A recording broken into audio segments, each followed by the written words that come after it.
Hi friends, welcome to my channel. ఇప్పుడు నేను చదివి వినిపించబోయే చందమామ కథ పేరు శేషయ్య చెంపదెబ్బ. శేషయ్య పేదవాడైనా ప్రతిఫలం ఆశించకుండా పరోపకారం చేస్తూ ఉంటాడు. రోజంతా రెక్కలు ముక్కలు చేసుకుని పొట్ట పోషించుకునే శేషయ్య ఇతరులకు తన అవసరం ఉంటే తీరిక చేసుకుని మరీ సహాయపడేవాడు. శేషయ్య పేదరికం చూసి జాలిపడే ఊరి పురోహితుడు అప్పుడప్పుడు వాడికి, ఒరేయ్, అడగనిదే అమ్మైనా పెట్టదంటారు. ఇతరులకు నువ్వు సహాయపడినప్పుడు ఎంతో కొంత ప్రతిఫలం అడిగి తీసుకోవటం అలవాటు చేసుకో అని సలహా ఇస్తూ ఉండేవాడు. ప్రతిఫలం అడిగితే చేసింది సాయం ఎలాగవుతుంది?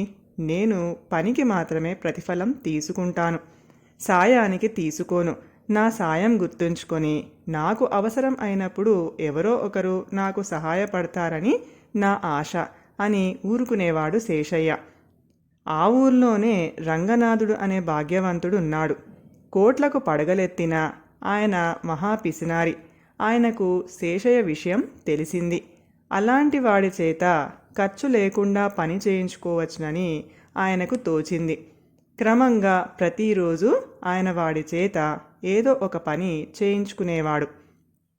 రంగనాథుడి తల్లి నిత్య రోగి. రోజు వైద్యుడి ఇంటికి వెళ్ళి ఆమె పరిస్థితి చెప్పి వైద్యుడు ఇచ్చే మందులు తీసుకొని రావాలి. మరెవరైనా అయితే డబ్బు తీసుకోకుండా ఆ పని చెయ్యరు. రంగనాథుడు శేషయ్యకు ఆ పని అప్పచెప్పాడు. రంగనాథుడికి పలు రకాల వ్యాపారాలు ఉన్నాయి. వివిధ వస్తువుల ధరలు తెలుసుకునేందుకు ఆయన వారం వారం ఆ ఊర్లో జరిగే సంతలో ధరవరలు వాకబు చేయిస్తూ ఉంటాడు. శేషయ్య చేత ఆయన ఆ పని కూడా చేయించసాగాడు.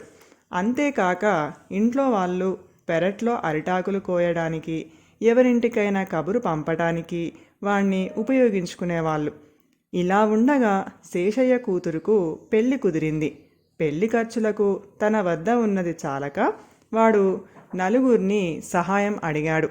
కానీ ఫలితం లేకపోయింది.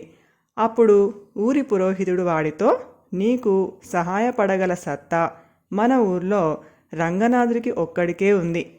పైగా ఆయన నీ చేత బోలెడు పనులు చేయించుకుంటున్నాడు. ఆయన్ని అడుగు అని చెప్పాడు. శేషయ్య ఆ సాయంత్రమే రంగనాథుడి వద్దకు వెళ్ళి, దండాలు బాబు, తమరి సహాయం కోరి వచ్చాను అన్నాడు. ఆ సమయంలో ఏవో ఖాతా పుస్తకాలు చూసుకుంటున్న రంగనాథుడు సాయం అన్న మాట వింటూనే చప్పున తల పైకెత్తి, సాయమా, ఎవరు నువ్వు అన్నాడు. అదేంటి బాబు, తమను రోజు నన్ను చూస్తూనే ఉంటారు కదా అంటూ శేషయ్య తను రోజు చేసే సేవల వివరాలు చెప్పాడు. ఏమో, ప్రతిరోజు నేను బోలెడు మందిని చూస్తూ ఉంటాను. నువ్వు మా అమ్మకు మందులు తెచ్చి ఇస్తున్నావంటున్నావు కదా, ఆవిడ నిన్ను గుర్తుపడుతుందేమో చూద్దాం అంటూ రంగనాథుడు శేషయ్యను తల్లి వద్దకు తీసుకువెళ్ళాడు. ఆవిడ శేషయ్యను ఎగాదిగా చూసి, ఇతగాణ్ణి చూసినట్లే అనిపిస్తుంది. ఒక రోజున మందులు తేవడం ససేమీరా తన వల్ల కాదన్నాడు. ఆ రోజు మందులు తెప్పించుకునేందుకు మనిషి దొరక్క చాలా ఇబ్బంది పడి వీణ్ణి నానా తిట్లు తిట్టుకున్నాను అన్నది. చూసావా, ఈవిడకు నువ్వు సహాయం చేశావో లేదో కానీ ఇబ్బంది మాత్రం కలిగించావు అన్నాడు రంగనాథుడు. ఈ జరిగిన దానికి శేషయ్య దిగులు పడిపోయి ఇంటికి బయలుదేరాడు. దారిలో పురోహితుడు ఎదురుపడి వాడి వాలకం చూసి, ఏం జరిగింది అని అడిగాడు. శేషయ్య ఆయనకు జరిగింది చెప్పాడు. పురోహితుడు కొంచెం సేపు ఆలోచించి, ఒరేయ్, నీకు పనిపాటల్లో సహాయపడడంలో నేర్పు తప్ప ఇతరత్ర భయస్సుడువని, అమాయకుడువని ఆ రంగనాథుడు అనుకుంటున్నాడు. నువ్వు ఆయన భార్య వాళ్ళకు కూడా సహాయపడుతూ ఉండేవాడివి కదా, వెళ్ళి ఆవిడ నిన్ను గుర్తుపట్టగలదేమో చూడు. ఆవిడ నిన్ను గుర్తుపట్టకపోతే నీలో కొద్దిపాటి చేవ, కాస్తంత సాహసం కూడా ఉన్నదని ఆ రంగనాథుడికి తెలియపరచు అని చిన్నగా నవ్వుకుంటూ వెళ్ళిపోయాడు. పురోహితుడి మాటలు శేషయ్యలో కొంత ధైర్యం కలిగించాయి. వాడు ఈసారి రంగనాథుడి ఇంటికి వెళ్ళేసరికి ఆయన ఇంటి వసారాలో భార్యతో మాట్లాడుతూ కనిపించాడు. శేషయ్య ఏదో తెగించిన వాడిలాగా కాస్త పెద్ద గొంతుతో, బాబు, నేను ఈమెగారికి కూడా చాలాసార్లు సహాయం చేశాను, అడిగి చూడండి అన్నాడు. రంగనాథుడు కోపంగా ఒకసారి శేషయ్య కేసి చూసి భార్యను, ఇతగాణ్ణి నీవు ఎప్పుడైనా చూశావా అని అడిగాడు. ఏదో చూసినట్లే అనిపిస్తుంది. ఒకసారి పెరట్లో అరిటాకులు కోయమంటే 10 ఆకులు కోశాడు. ఇంకో 10 కావాలంటే పెరట్లో మరి లేవన్నాడు. ఆ 10 ఆకులు సేకరించడం కోసం నానా అవస్థలు పడుతూ వీణ్ణి తెగ తిట్టుకున్నాను అన్నది రంగనాథుడి భార్య.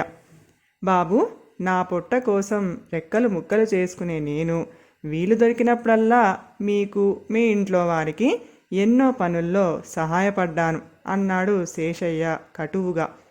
ఆ మాటలకు రంగనాథుడు నవ్వి, కలిగిన వాళ్లకు సహాయపడటంలో గౌరవం ఉంది, అందుకే నాలాంటి వాళ్ళ పనులు చేసి పెట్టడం కోసం ఎందరో పోటీ పడతారు. మా వంటి వాళ్ళు నిన్ను గుర్తు చేసుకోవాలి అంటే నువ్వు చాలా గొప్ప పని ఏదైనా చెయ్యాలి అన్నాడు. చేసిన దానికి నన్నెవరూ మెచ్చుకోవాలనుకోలేదు, కానీ చెయ్యనందుకు మాత్రం నన్ను బాగా తిట్టుకుంటున్నారు. అందుకు నాకు బాధగా ఉంది అన్నాడు శేషయ్య. అందుకే కుడివెడు పాలను విరవడానికి ఒక్క ఉప్పురాయి చాలంటారు అన్నాడు రంగనాథుడు. పోనీలేండి బాబు, అదంతా ఎందుకు గాని, నా కూతురు పెళ్ళికి డబ్బు కావాలి. పెద్ద మనసు చేసుకొని నాకు డబ్బిచ్చి ఆదుకోండి. మీ మేలు జన్మ జన్మలకు మర్చిపోను అన్నాడు శేషయ్య వేడుకుంటూ. రంగనాథుడు చిరాగ్గా, నేను తప్పక సహాయం చేసి ఉండేవాణ్ణి. ఈ మాట ముందే చెప్పాను, నువ్వెవరో నాకు తెలియదే మరి అన్నాడు. ఈ జవాబుతో శేషయ్య విసిగిపోయి వెళ్ళిపోతూ రంగనాథుణ్ణి చాచి చెంపదెబ్బ కొట్టాడు. అనుకోకుండా జరిగిన దీనికి రంగనాథుడు నిర్వెరిపోయి చూస్తూ ఉండగా శేషయ్య అక్కడి నుంచి తప్పుకున్నాడు. ఆనాటి వరకు రంగనాథుడు అలాంటి అవమానం ఎరుగడు. ఆయన ఉక్రోషం పట్టలేక వెంటనే వెళ్ళి గ్రామాధికారిని కలుసుకొని, శేషయ్య శేషయ్య అనే పొగరుబోతూ నన్ను చెంప మీద కొట్టాడు. వాణ్ణి తగిన విధంగా శిక్షించకపోతే ఊళ్ళో క్రమశిక్షణ నశించి అరాచకం తలెత్తుతుంది అంటూ జరిగిన దానికి చిలువలు పలువలు చేసి చెప్పాడు. సంజాయిషి అడగడానికి గ్రామాధికారి వెంటనే శేషయ్యకు కబురు పెట్టాడు. అయితే కొద్దిసేపటికి అక్కడికి వచ్చిన పురోహితుడు ఒకవైపు కూతురి పెళ్లి దిగులు, మరోవైపు చలి జ్వరంతో శేషయ్య మంచం దిగలేకుండా ఉన్నాడు. జరిగిన సంగతి తమకు మనవి చేయమని నన్ను పంపాడు అన్నాడు. ఏం చెప్పడమేమిటి అని అడిగాడు గ్రామాధికారి. రంగనాథుడికి జ్ఞాపక శక్తి తక్కువట. పైగా ఆయనకు బోలెడు వ్యాపకాలు. కొందరు ఆయనకు సహాయపడుతూ ఉంటారు, కొందరు ఆయన మీద చెయ్యి చేసుకుంటుంటారు. అయితే ఎవరు ఆయనకు గుర్తుండరని చెప్పమన్నాడు అన్నాడు పురోహితుడు. రంగనాథుడు కోపంతో, వాడి పేరు శేషయ్య, వాడి కూతురికి పెళ్లి కుదిరింది, డబ్బు సహాయం కావాలని నా దగ్గరికి వచ్చాడు, ఇవ్వనన్నానని చెంప మీద కొట్టాడు అన్నాడు. శేషయ్య ఈయన కుటుంబానికి జీతం బత్తం లేకుండా ఎన్నో సేవలు చేశాడు. అయినా వాడు ఈయనకు గుర్తు రాలేదు. ఏదైనా గొప్ప పని చేస్తేనే తనకు గుర్తుంటుందన్నాడు. వాడు చెంపదెబ్బ కొడితే ఈయనకు బాగానే గుర్తుంది. అంటే ఇన్నాళ్లకు వాడొక గొప్ప పని చేశాడన్నమాట. గొప్ప పని చేసిన వారిని మెచ్చుకోవాలి గాని సంజాయిషి అడగకూడదు కదా అన్నాడు పురోహితుడు గ్రామాధికారిని పరీక్షగా చూస్తూ. గ్రామాధికారికి విషయం అర్థమైంది. అయినా పురోహితుడి మాటలు సమర్థించలేక, చమత్కారంగా మాట్లాడినంత మాత్రాన తప్పు కాకుండా పోదు, శేషయ్యకు శిక్ష తప్పదు అన్నాడు. అయ్యా, శేషయ్య రంగనాథుడికి ఎన్నో సేవలు చేశాడు, ప్రతిఫలం లేదు. వాడి సేవలకు ప్రతిఫలం ఇప్పించగలిగిన వారికే వాడి తప్పును శిక్షించే అర్హత ఉంటుందంటే అది తప్పవుతుందా అన్నాడు పురోహితుడు వినయంగా. గ్రామాధికారి చిన్నబుచ్చుకున్నట్లుగా ముఖం పెట్టి, శేషయ్య సంగతి నాకు తెలుసు, గ్రామంలో చాలామందికి సహాయపడుతూ ఉంటాడు. అలా అతడి సహాయం పొందిన వారిలో నేను ఉన్నాను. అతడు చేసిన తప్పుకు శిక్ష విధించాలంటే ముందు చేసిన సహాయానికి ప్రతిఫలం ఇవ్వాలి. ఈ ఊరిలో అతడికి సహాయం పొందిన ప్రతి వారు అతడికి ప్రతిఫలం ఇచ్చేలా చూడ్డం నా బాధ్యత. లేకుంటే ఊరందరినీ అతడు చెంపదెబ్బలు కొట్టినా, ఆఖరికి నన్ను కూడా చెంపదెబ్బ కొట్టినా శిక్షించే అర్హత నాకు ఉండదు అన్నాడు.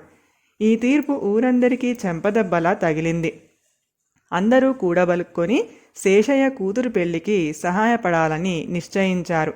గ్రామాధికారి పురోహితుడికేసి మెచ్చుకుంటున్నట్టు చూస్తూ, నువ్వన్న మాటలు శేషయ్య చెప్పి పంపాడో లేక నువ్వే అన్నావో తెలియదు. శేషయ్య వచ్చినా ఇలా జరిగి ఉండేది కాదేమో. సమయానికి వచ్చి సమస్యను పరిష్కరించి శేషయ్యకే కాకుండా మొత్తం మీద గ్రామానికే మేలు చేసి నిజంగానే పురోహితుడివి అనిపించుకున్నావు అన్నాడు. వాళ్లల్లో కొందరు రంగనాథుడు వినేటట్టుగానే, ఊళ్ళో ఇంతమందిమి ఉన్నాం, మమ్మల్ని మాట మాత్రంగానైనా అడగకుండా ఏరికోరి పిసినారిని అర్థించి శేషయ్య లేనిపోని గొడవ తెచ్చుకున్నాడు అన్నారు. నలుగురు అన్న మాటలతో రంగనాథుడి కళ్ళు తెరుచుకున్నాయి.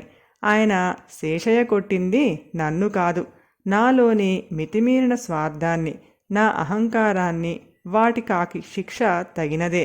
అందువల్ల శేషయ్య చేసింది తప్పు కాదు. ఇక మీదట మంచితనానికి తగిన ప్రతిఫలం ఇవ్వడమే నా జీవిత ఆశయం చేసుకొని శేషయ్య వంటి వారిని మంచికి దూరం కాకుండా చూస్తాను అన్నాడు. కథ సమాప్తం. ఈ కథ కనుక మీకు నచ్చినట్లయితే ప్లీజ్ లైక్ చేయండి, షేర్ చేయండి. మరిన్ని మంచి మంచి కథల కోసం మా ఛానల్ని సబ్స్క్రైబ్ చేసుకోండి. Thank you.